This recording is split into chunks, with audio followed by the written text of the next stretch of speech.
Oke, tadi kita sudah terima ya laporan langsung dari Brigjen Agung NTMC Polri, pemirsa di lokasi ini, dan sekarang kita akan coba langsung berbincang ya, langsung bersama dengan Kakor Lantas Polri, Irjen Refdy Andri, tepat dari pintu tol Cikampek Utama. Kita akan bincang juga mengenai apa nih, Naila? Ini mengenai evaluasi sementara manajemen arus mudik 2019 dan juga arus balik. Kita sapa terlebih dulu, selamat pagi.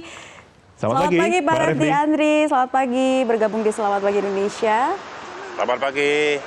Salam bahagia. Iya, Pak Refdy, bagaimana nih evaluasi arus mudik dan juga arus balik 2019 sejauh ini mengingat puncak arus balik ini telah dilewati dari hari Sabtu dan juga hari Minggu kemarin, Pak Refdy?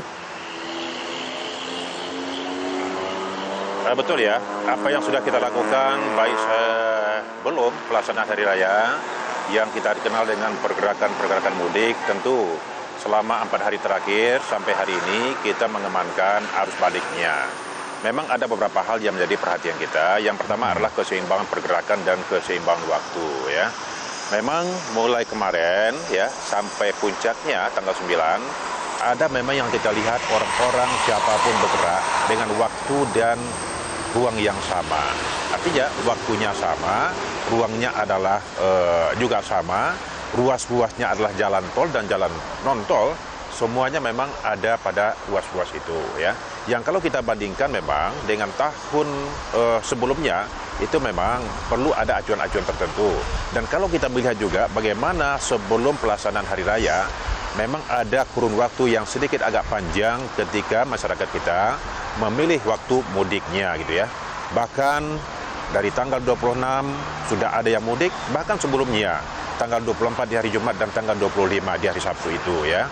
Tetapi kalau kita bandingkan pada saat balik ya, memang ada waktu yang terbentang itu adalah selama 3 hari efektifnya, yaitu tanggal 7, tanggal 8, dan tanggal 9 kemarin. Memang hari ini juga adalah akhir operasi kita yang juga menjadi perhatian bagi kita semua, khususnya pelaksana lapangan. Begitu. Oke, Pak Refdy, ini kan kita bisa melihat bersama untuk beberapa jalur itu cukup lancar juga Pak, kita melihat untuk arus baliknya dan juga arus mudiknya. Tapi bisa kita katakan untuk arus balik ini kunci dari keberhasilan tanda kutip bisa melancarkan lalu lintas ini karena adanya sistem one way, Pak. Memang rekayasa lalu lintas yang kita lakukan ya pada ruas jalan tertentu dan penggal-penggal tertentu itu sudah kita perhitungkan. Selain kita melakukan simulasi, ya, kenyataan-kenyataan aktual di lapangan juga menjadi langkah kita. Apa yang kita lakukan, langkah-langkah berikutnya setelah kita melakukan sesuatu, ya. Rekayasa yang kita lakukan tentu berdampak terhadap apapun, ya. Apakah memang rekayasa itu kita lakukan pada ruas tol, apakah juga pada non-tol. Memang langkah-langkah inilah yang menurut perkiraan kita, menurut perhitungan kita, baik pada saat mudik yang lalu, demikian juga penerapannya pada saat balik selama 3 hari, 4 hari terakhir ini.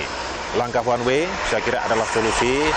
Tentu kalau kita lihat ada juga ketidaknyamanan bagi siapapun yang dialihkan arusnya, yang dialihkan arahnya, yang ditutup, kemudian ada kontraflow, ada juga one way yang kita lakukan pada beberapa ruas tertentu dengan juga waktu yang kita tentukan sedemikian rupa. Demikian. Oke. Pak Refdy, untuk kawasan Cikampek, kami kan juga memantau setiap harinya dengan rekan-rekan kami di sana. Memang ada beberapa tantangan-tantangan yang kami lihat, tampaknya masih ada peningkatan ataupun ada penumpukan kendaraan di sana. Strategi yang digunakan untuk kawasan Cikampek sendiri seperti apa, Pak? Memang untuk kawasan Cikampek ini kan ruasnya juga cukup panjang ya, katakanlah mungkin dari kilometer 70 kalau kita bergerak dari Palimanan, Cipali dan seterusnya ya. Hingga memang rekayasa kita lakukan kilometer 29 Cikarang Utama. Pergerakan-pergerakan itu adalah sentra pergerakan menuju kota. Artinya yang bergerak ke Jawa Barat, khususnya Bandung, tentu juga melintas pada ruas tol Cikampek ya. Demikian juga yang bergerak ke arah Semarang, Cirebon, kemudian Jawa Tengah dan lain sebagainya, terus ke Jawa Timur, semua titik sentralnya adalah Cikampek. Cikampek ini terbagi beberapa penggal-penggal. Ada di sana tuh yang ruasnya 4 lajur, kemudian ada juga yang 3 lajur. Bahkan juga menuju Cikampek Utama ini sudah ada yang 2 lajur ya. Pergerakan-pergerakan itulah yang kami lihat, yang kami lakukan rekayasa tertentu, termasuk juga bagaimana pengelolaan dan penutupan bukanya rest area. khususnya pada kilometer-kilometer tertentu ya, seperti 62, 42, 52, dan 32. Ya, itu yang kita lakukan. Dan memang kalau kita lihat melakukan pengalian-pengalian, tentu ada simpul-simpul juga yang menjadi perhatian kita. Baik simpul-simpul ketika kita melakukan rekayasa kontraflow, rekayasa one way, pengalihan, penutupan sementara, ini menjadi titik sentral pergerakan dan perhatian kita. Ya, Pak Refdy, bagaimana juga Anda menyikapi berita-berita hoax yang beredar sejauh ini seperti berita yang baru saja terjadi di arus balik dan juga arus mudik kemarin, di mana ada terjadi tabrakan di jalur one way, Pak Refdy, di wilayah Semarang. Anda menyikapinya seperti apa, Pak? Memang semua berita itu tentu kita lakukan cek ya, kita lakukan cross check, kita lakukan lagi recheck itu. Tidak ada berita-berita yang langsung kita terima dengan mentah-mentah. Apapun bentuk beritanya, tentu di sana ada informasi kapan terjadinya, di mana terjadinya, apa saja yang terlibat, bagaimana itu terjadi, kita tanyakan kepada kewilayahan. Justru itu informasi kita dari pusat sampai ke jajaran Polda, bahkan ke Polres, bahkan kepada semua pelaksana-pelaksana lapangan itu terkoordinasi dan terkomunikasikan dengan baik ya. Kita juga punya sentra informasi dan sentra pelayanan. Demikian juga kita juga punya posko. Posko ini memonitor secara keseluruhan tentang apa yang terjadi dan hambatan-hambatan lapangan ya. Kita memang memberikan kesempatan kepada siapapun pelaksana lapangan memberikan informasi sekecil apapun terhadap persoalan-persoalan sehingga dengan cepat kita pun bisa menyelesaikan persoalan-persoalan itu. Jadi tidak ada persoalan-persoalan hoax yang bergulir sedemikian rupa tanpa kita ketahui kepastiannya seperti apa. Pak Refdy, kami konfirmasi, kami mendapatkan informasi bahwa untuk operasi ketupat diperpanjang sampai dengan tanggal 12 Juni, itu pertimbangannya apa ya Pak ya? Memang begini, kita kan sudah menyiapkan waktu operasi itu dengan waktu tertentu. Ya, artinya semenjak kita melakukan penetapan bahwa operasi itu akan kita gelar semenjak tanggal 29 bulan Mei hingga berakhir hari ini di tanggal 10 selama 13 hari. Tetapi memang ada semacam kita berikan juga rekomendasi atau memang keleluasaan satuan kewilayahan untuk melakukan penilaian sendiri terhadap apa yang akan terjadi dan estimasi serta perkiraan di wilayahnya masing-masing ya. Kemarin Bapak Kapolda Jawa Barat menyatakan akan memperpanjang operasi ketupat ini di wilayahnya selama 3 hari, yaitu tanggal 11, 12, dan 13. Ini tentu sudah berdasarkan penilaian, analisa dan evaluasi serta perkiraan-perkiraan. Toh pada prinsipnya nanti manakala suatu operasi kepolisian tentu ada personilnya, ada anggarannya, ada sarana dan prasarananya, ada target-targetnya. Semua itu memang sudah diperhitungkan dan diakumulasikan segala unsur-unsur itu.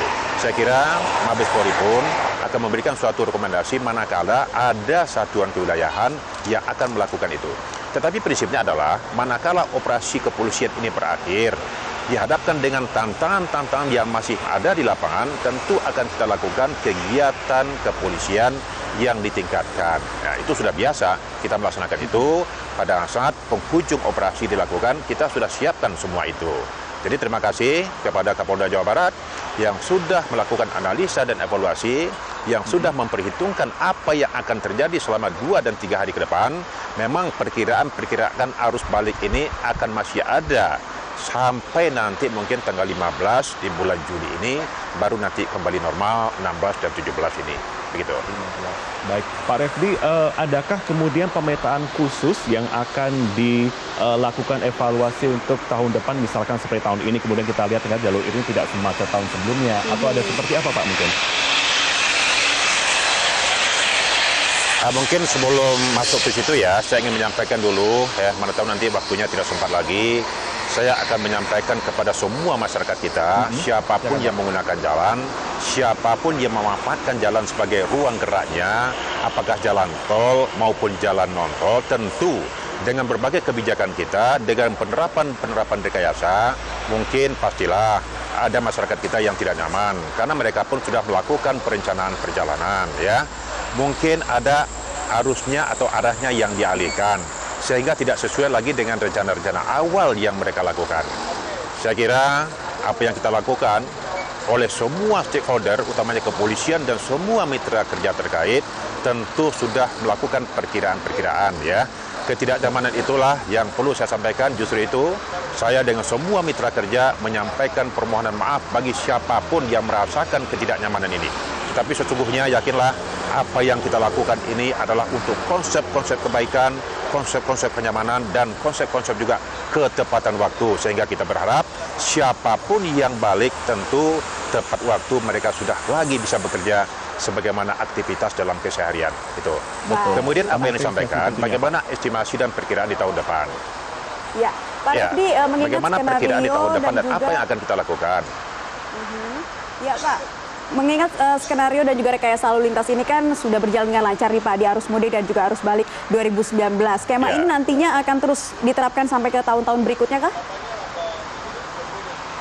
Ya, justru itu tadi saya akan melanjutkan pembicaraan ya. Skema ini tentu akan kita lakukan evaluasi ya. Rekayasa-rekayasa ini bukanlah harga mati. Penggal-penggal jalan pun yang akan kita lakukan rekayasa juga bukan harga mati. Tetapi kita perlu cermati bahwa pergerakan masyarakat kita yang mudik tentu berbeda dengan aktivitas dan kegiatan pada saat setelah hari raya ya. Pada saat hari raya dan setelahnya ada berbagai kegiatan yang kita lihat dan kita cermati. Ada di sana kegiatan mudik pun masih ada dibarengi dengan kegiatan balik. Ada masyarakat kita yang silaturahmi di antara keluarga mereka, ada yang dekat juga ada yang jauh. Dan semua itu menggunakan ruang jalan sebagai aktivitas mereka. Demikian juga ada masyarakat kita yang melaksanakan ziarah, melaksanakan dan menikmati tempat-tempat kuliner di mana-mana bersama keluarga-keluarga mereka yang tidak terjadi pada saat mudik yang lalu. Ini juga menjadi catatan penting. Demikian juga berbagai tempat rekreasi yang ada di wilayahnya masing-masing. Apakah tingkat kabupaten memang tempat rekreasinya, demikian juga tingkat-tingkat yang mungkin sudah menjadi idaman dan idola primadona masyarakat. Inilah yang menjadi tempat kunjungan dan semua itu tentu ada yang dimanfaatkan jalan sebagai ruang gerak. Justru itu, complicated ini menjadi sangat penting untuk kita lakukan analisa dan evaluasi, termasuk kesiapan-kesiapan pada sentra-sentra pelayanan rest area. Katakanlah mungkin penyiapan toilet pada saat mudik itu hanya 20 tempat. Tetapi pada saat arus balik tidak bisa lagi sebanyak itu, karena persoalan-persoalannya berbeda. Pada saat masyarakat kita sedang puasa, menikmati perjalanannya, katakanlah mungkin buang air kecil saja umpamanya ya, 3 kali sehari sudah cukup banyak itu ketika orang melakukan puasa. Tetapi setelah mereka menikmati segala sesuatu pada saat hari raya, makanan mungkin sudah masuk dengan lezatnya, tentu persoalannya juga akan berbeda. Justru itu perlu dilakukan langkah-langkah antisipasi dan kelengkapan-kelengkapan yang berbeda. Ini merupakan bahan evaluasi kita pada saat penerapan, apakah nanti menjelang Natal dan Tahun Baru, apalagi nanti menjelang operasi ketupat di tahun 2020. Demikian.